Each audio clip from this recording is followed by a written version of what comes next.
Hey everybody, the Reswirl here, and welcome back to more of Planescape Torment. Okay, I don't know, did I actually finish talking to Ignis? I don't remember if I did. It might just be worth talking to him some more, in the hopes. I'm hoping. I can't remember. What happened to you? You look human. Look like you were human.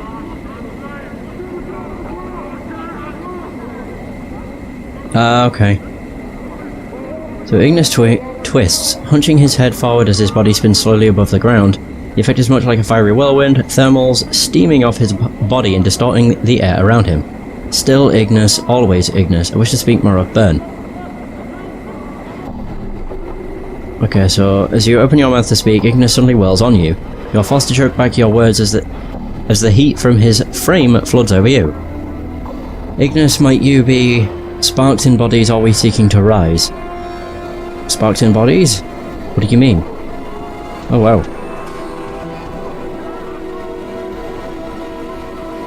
All things burn inside. Ignis's head cranes back and throws his arms wide. Spirals of flame and heat travelling up his arms. Only need to be kindled with flames to become Ignis, so might you have been Ignis. And I'm pretty sure I've already said these things. So you're saying everyone has the potential to become like you, with the right spark. Yes, there we go. Wish to speak more of the burning in flames. Flames? Right, so did you burn that down? Yes, a dream shall Ignis share. Maybe later, for now wish to make spore of burn. Ooh! A torrent of flames pours from Ignis and you take a step back, the air bending from the heat. Streets at night, so called, Ignis burned the buildings, the dwellers all ran from Ignis, the flames, and the buildings were all flames, or were as flames. Screams as the dwellers became torches. Listen quietly, wait for his renting to die. So, buildings as skeletons, angles, bodies as skeletons, reds and oranges and blacks, the flames spreading, caressing such lights. Wait for the renting to end. There we go. Ignis's fury dies, the wreaths of flame surrounding him ebbing somewhat. He seems to be lost in thought, perhaps lost in memory. So, he just S's. And Ignis was pleased. We should speak more of the burning in flames, I guess. Ooh. I don't know if apologising about the torment I subjected him to would be such a good thing. What were you doing in the smouldering corpse bar? For a moment... You don't think Ignis has heard you? When suddenly the fires in his eyes dim slightly, and he gives a soft hiss. Cinders and ash dancing at the edges of his jaw. Ignis once knew nothing of flames. Yes. Once Ignis knew nothing of flames. He set small fires, tiny flames, tiny flickerings. Small bits of flame, Ignis hisses again. Ashes and fiery motes drifting from the ruin of his mouth. The fires grew. Ignis set fires in their streets and lit the fires of anger in their hearts. Yes. You speak, but Ignis doesn't seem to hear you. He seems to be somewhere else, as if reliving a memory through his words.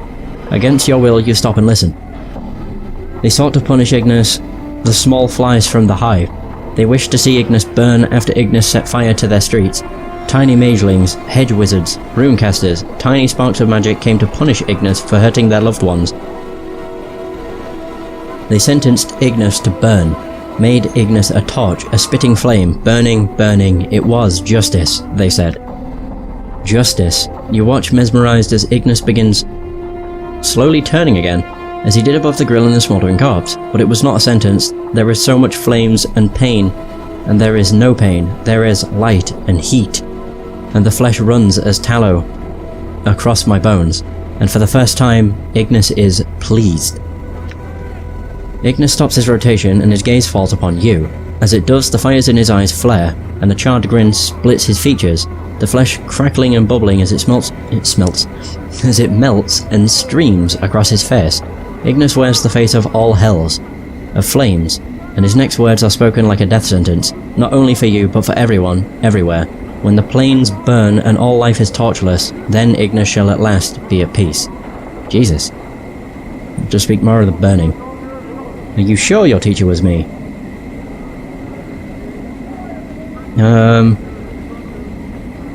So Ignis's voice drops and the crackling of the flames dies.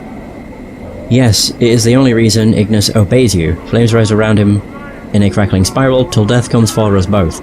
Your words to me, to your student Ignis. Ignis has not forgotten, Master. Okay. If I was your master, can you remember anything about me? Oh, there we go. I'm pretty sure I've already done this, though.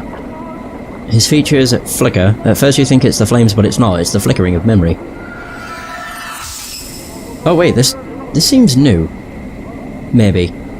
The crackling of Ignis's flames subsides, lessening as the charred bones of Ignis's body fold up, twisting into itself until his limbs lie motionless, becoming a stack of wood within a huge iron fireplace.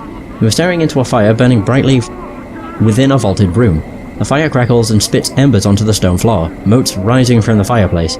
Faintly from the darkness behind you, you can hear the rasp of someone breathing. I can hear you. Step into the light. There is a shuffling of sandals, and a frail youth steps into the edge of the firelight. His wide black eyes catch the flames and mirror them. He is nervous. You can hear his muscles shaking. Oh, right, it's this one. I have already done this. Okay. It's Ignis, is the little boy that we're hearing. His voice trembling just enough to increase your irritation. Forgive my intrusion, Master. You have already intruded, supplicant. You did so with intention. I will hear it now. Then you will leave me to my thoughts. I dreamed of the flames again. Yeah, I have already done this. It was a dream. How did your hands come to be burned? Right, shake off the memory. We've already done that. Yeah. Essentially, we found out that what we subjected Ignis to was we plunged his hands into a fireplace.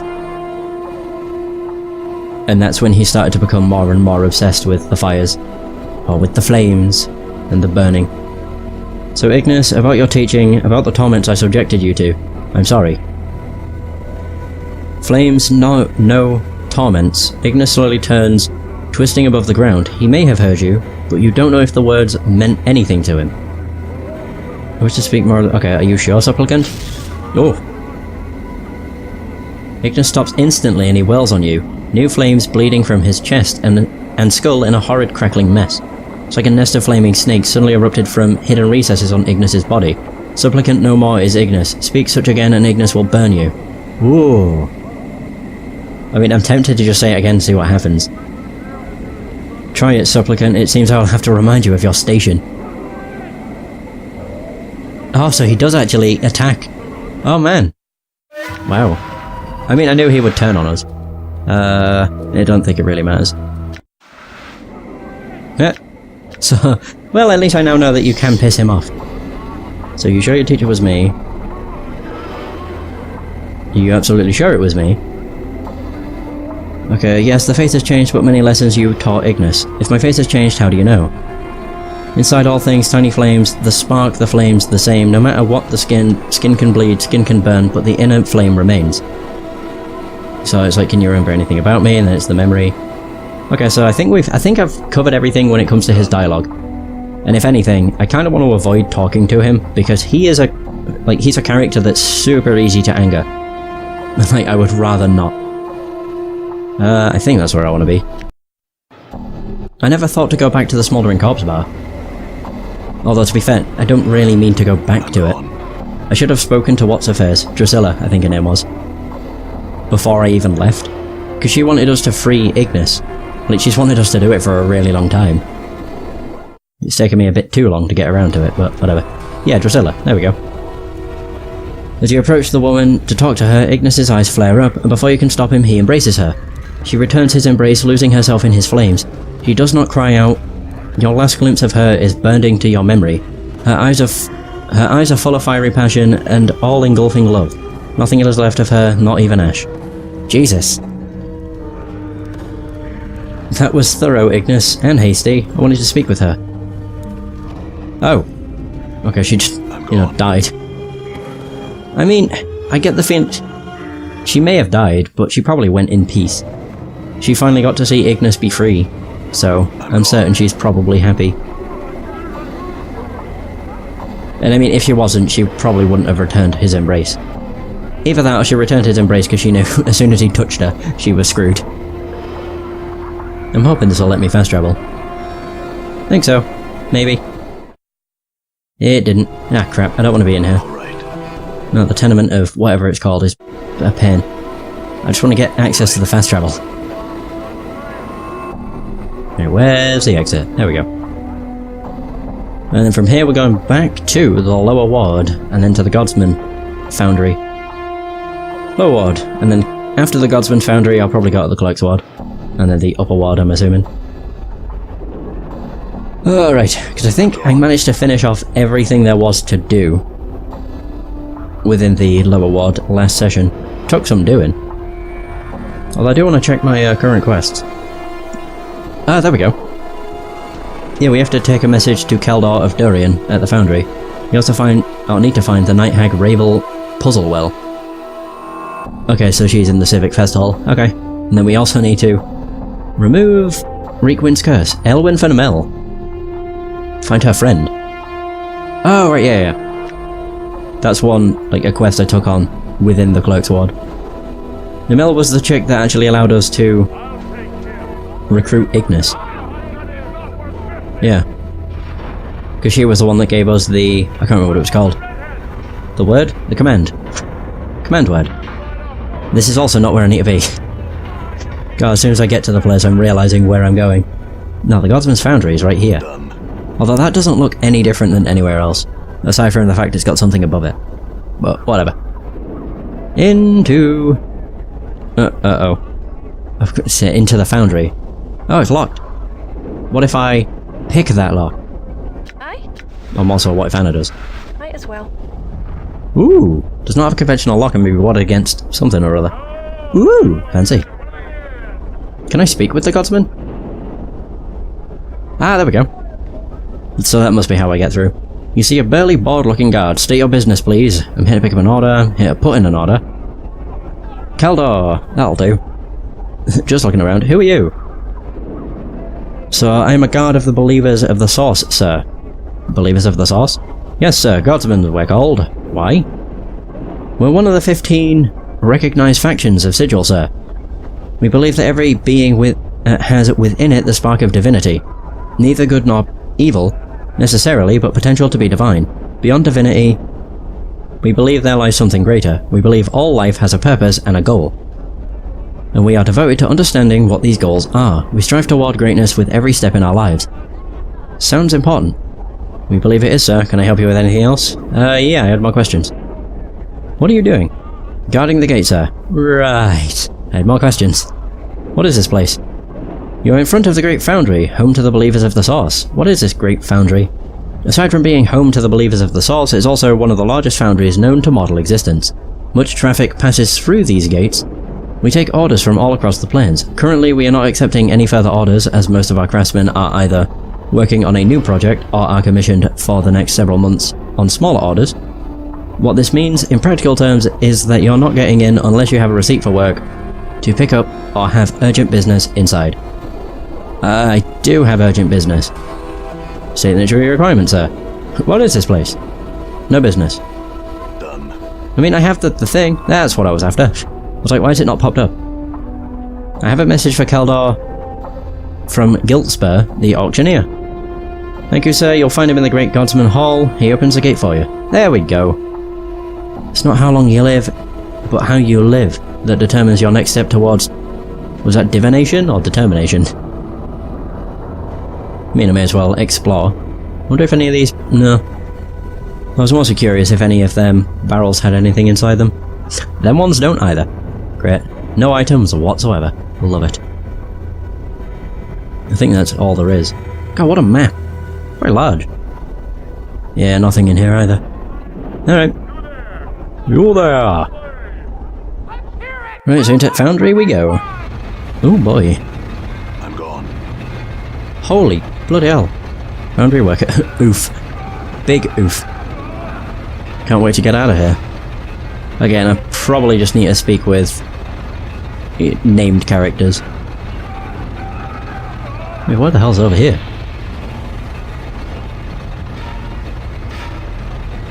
Hmm? Nadalin?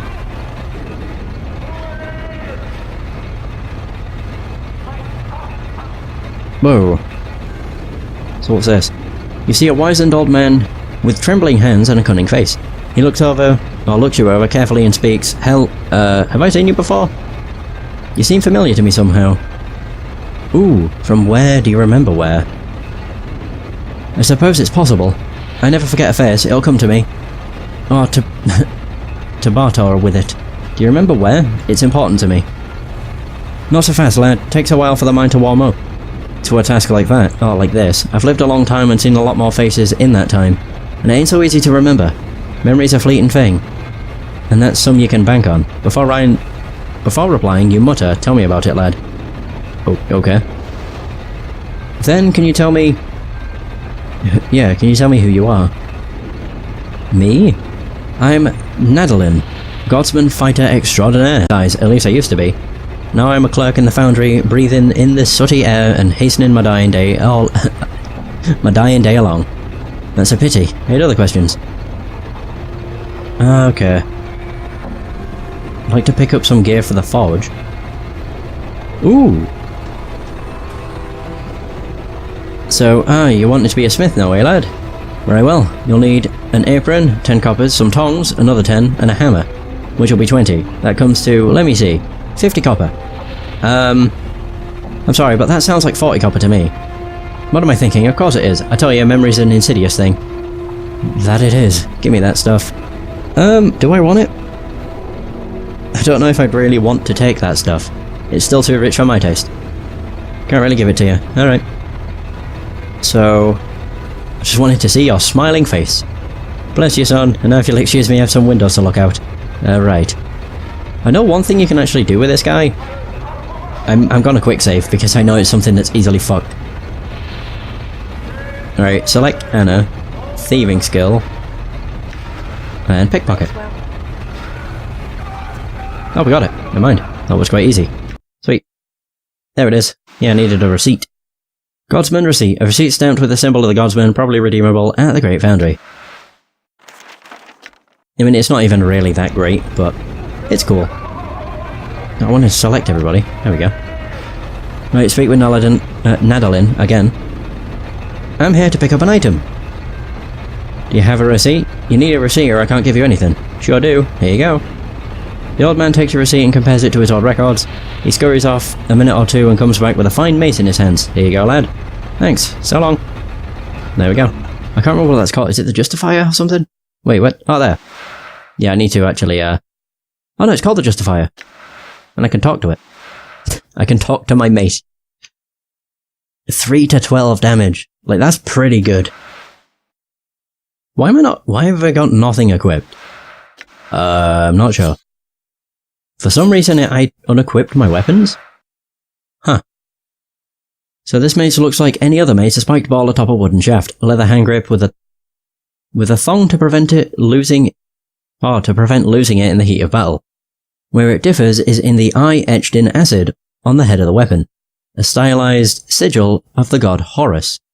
This weapon is the Justifier, a mace created in the city of Heliopolis, on the plane of Arcadia, designed to aid the followers of good and maim the followers of evil. It can heal its owner, if asked, and will offer its opinions on various matters. Oh my god, I've got a weapon that can talk to me. There's an eye. An eye, to be more accurate, carved into the sturdy metal of this mace. It flashes blue when it speaks to you, conveying emotion and thought to you. Greetings, you must be my new master. That is correct, I have some questions for you.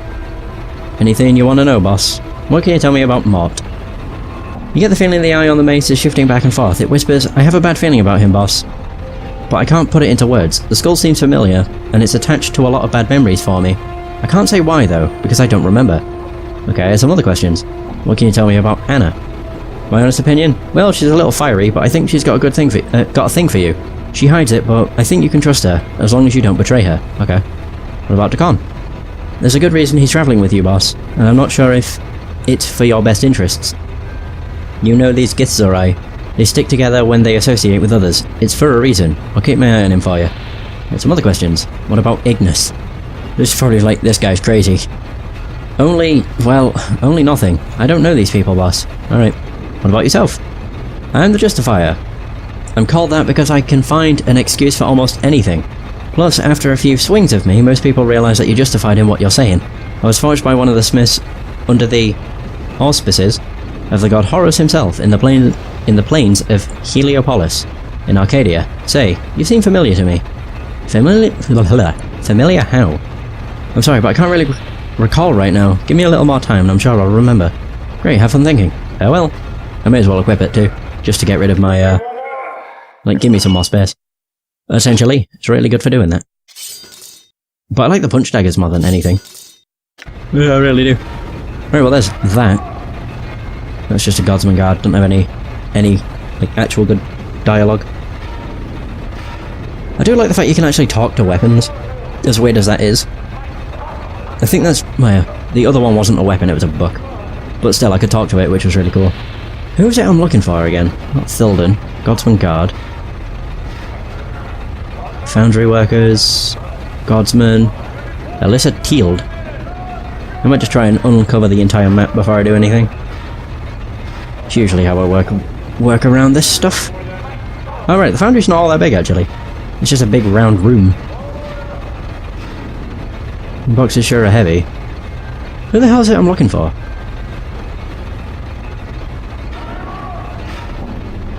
I don't know why I pressed K. I pressed K for some reason. What am I doing? Oh, I think I pressed K thinking it was J. Never mind. Take a message, Keldor Durian. So he's just in the... Okay, Keldor is who I'm looking for.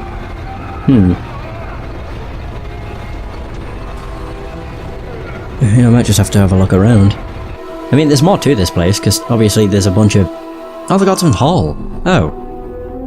Oh, hang on. This seems like it's a room I can go in.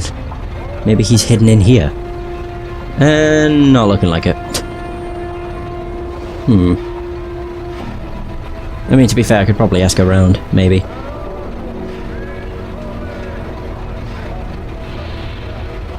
It's just Godsman. What if I speak with him if they actually let me know anything? Oh, there we go.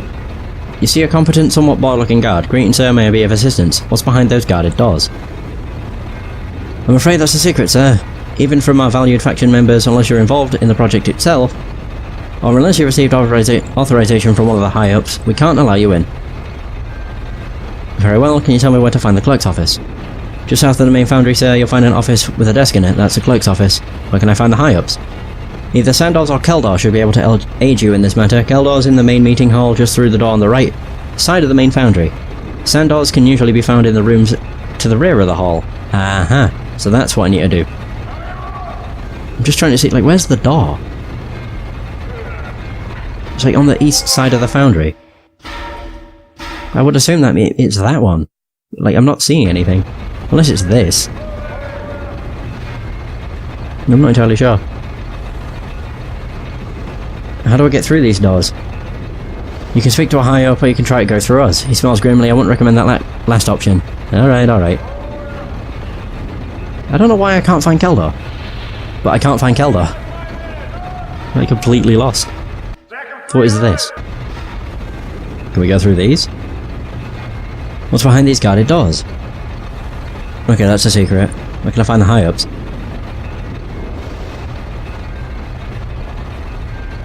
Okay, so just through the door on the right side of the main foundry. That's what I'm super confused now. So I'm like, what is the right side of the main foundry? Oh, hang on.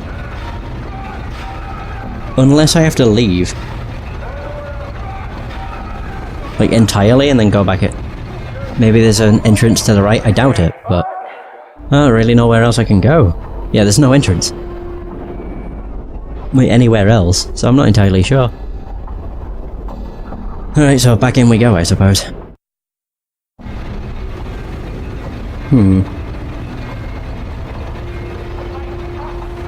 gone.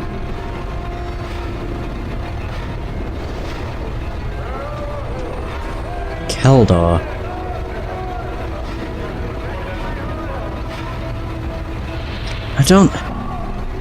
I don't see any other room he could be within. Like, the only one I see is this, but I have a feeling it's locked. Most probably. Oh. Or not. Okay. Does this anger them? Oh, it doesn't. I'm gone. They made it sound like I can go through it. Oh, screw you. Sarasa. So is this the right place? You're Keldar. Oh my god. I was under the impression I couldn't go through there. That's so stupid.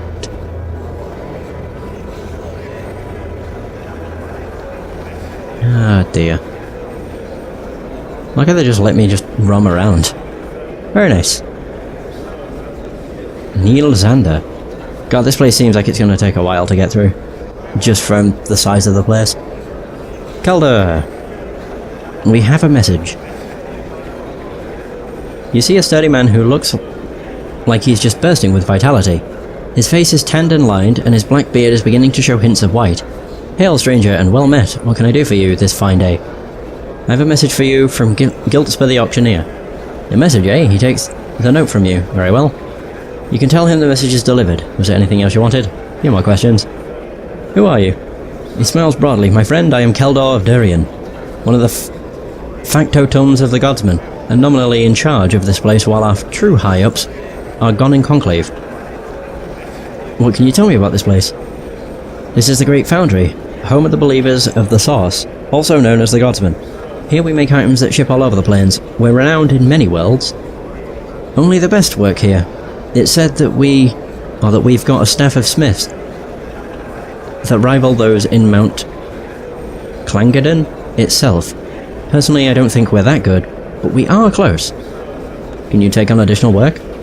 Sadly, friend, we cannot. We're engaged in a long-term contract right now that's taking up most of our resources.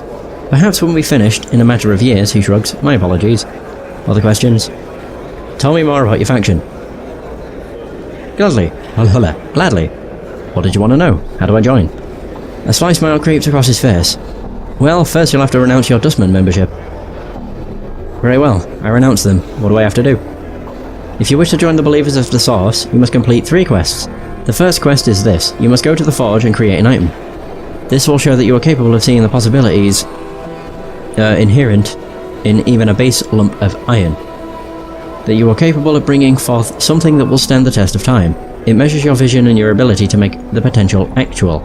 Talk to Alyssa, the Foundry Supervisor, in the main foundry to see how it all works. Okay. Updated my journal. So, I'd like to see the secret project, if I could. He smiles, friend, I can't give that to you until you've proven yourself a friend to the Godsman. Okay. Farewell. So, we have some quests. Alyssa is who I'm looking for. It's literally just nothing but smiths. And none of them are named. Just Smith. Wonder a chick here?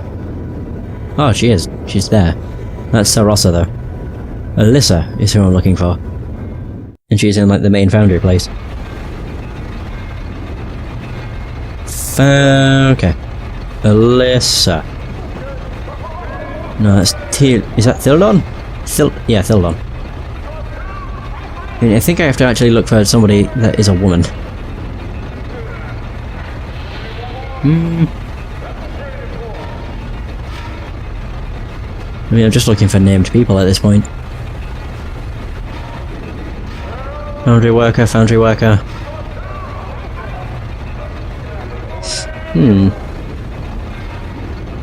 Oh, there. Alyssa Teald. She just wanders around the place, I suppose. You see a short woman with slight horns in her forehead and ears that curve sharply back on her skull. She smells faintly of sulphur, even over the reek of the foundry's fires. Greetings, what can I do for you? I'm here for the pickup office. I'd like a tour. Who are you? I'm Alyssa Teald, supervisor for this area being the main foundry area of the Great Foundry, where much of our current public work takes place. The foundry is larger than this, of course, but we have a large contract we're working on. We've been sworn to secrecy, so most of the work area is off limits. My apologies. I understand. I had some other questions. Oh, there we go. I need to use the forge. What's going on here? We've taken a huge and very, very secret contract. One that is taking up practically all our resources.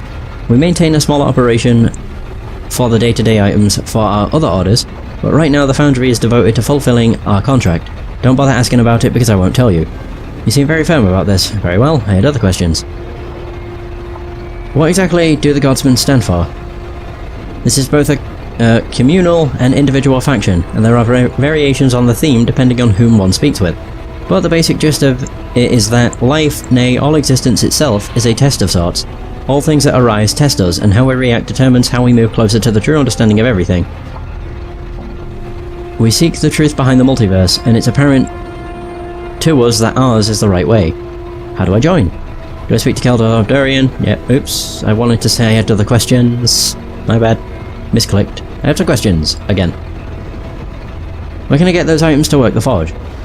If you can't find them lying around somewhere, then you'll have to buy them from the clerk. For a nominal price, of course. Right, I need to use the forge. Certainly, just make sure you have the proper items for it. Protection from the flames, tongs, hammer, and of course your iron ore. Where would I get those items? Right, okay. Let's go and pay a visit to Naladin, whatever the bloody hell his name is. What is your name, sir? Nadalin. Okay. Right. Pick up gear for the forge. I'm sorry, but that sounds like 40 coppers to me. Thanks. Don't forget to pick up some ore from Thildon if you're wanting to work the forge. He's a miserable bastard, but he's the only person to get ore from. Alright. So do I need to, like, equip stuff? I have tongs, hammer... I mean, I thought I had an apron, but... Oh, I do. Oh, man. But I can't equip it. What? Maybe I just equip it automatically when I try and use the forge. Yeah, who knows. Right, so Thildon is who I need to speak with now. I mean, I've seen him a fair bit. Is that... no. That's also not him. Ah, there he is. We're going to say he's another person that just wanders about. You see a slab-stomached man with thick arms and a scraggly beard. He smells as if he hasn't washed in ages, and his breath doesn't do much for your breakfast. He's in the process of ordering around subordinates as you approach him. Then he deals a quick cuff to your ear, or to the ear of one of them. He turns to face you, hitching up his belt. What do you want? I had some questions. You want answers? Like what? Who are you? Thildon the Grey. Supervisor for this yard, my job is to make sure my labourers get their jobs done, and to make sure people like you don't distract them. They work little enough as it is, the little sods, and they manage to lose the rest of the day in idleness if I weren't here. I'm tough, but I'm fair. Ask anyone, why do they call you the Grey? Because I'm covered in soot most of the time from those blasted furnaces. It's a nickname my labourers have given me, out of affection, no doubt. Must seriously respect your gentle soul. Yeah, no doubt. That's right, they do. They know if they don't, they'll get what's coming to them. Alright. Tell me what got the... No, I need to use the forge, can you give me some more? Seems like they'll let anyone be a godsman these days. He grumbles. Ain't like the old days when you had to show real potential to be a member. You want this iron for your Ponzi test? Take it, then. And get mazed. He thrusts a lump of cold ore into your hands. Thanks, dick. Jeez. Right, well I got the ore, so now I need to go and speak with what's-her-face, who is more than, more than likely still making the rounds. I have some questions. I need to use the forge. Oh, right. So, certainly just make sure you have the proper items. Other questions, how do I do it? No, not where can I get the items? Like, I've got the items. I'm just like, which one of these can I interact with? So, forge an item. I am to forge an item for my first test. I love how it's not really all that much. Oh, here we go. Right, there we go. You step up to the forge, the heat is incredible. What do? Use step back. I don't know if it'll kill me. Can't save game while in dialogue mode. What? Use the forge. The fire is throwing off an incredible amount of heat, but thanks to your protection, you are able to withstand it without any damage. Would you like to work the forge? Duh. What would you like to do first? Oh. Okay. I suppose it doesn't really matter, does it? Oh, because it probably does matter. Ready the tongs. So you hold the tongs in a firm grip. As the sweat pours from you, what would you like to do now? Hammer on the anvil?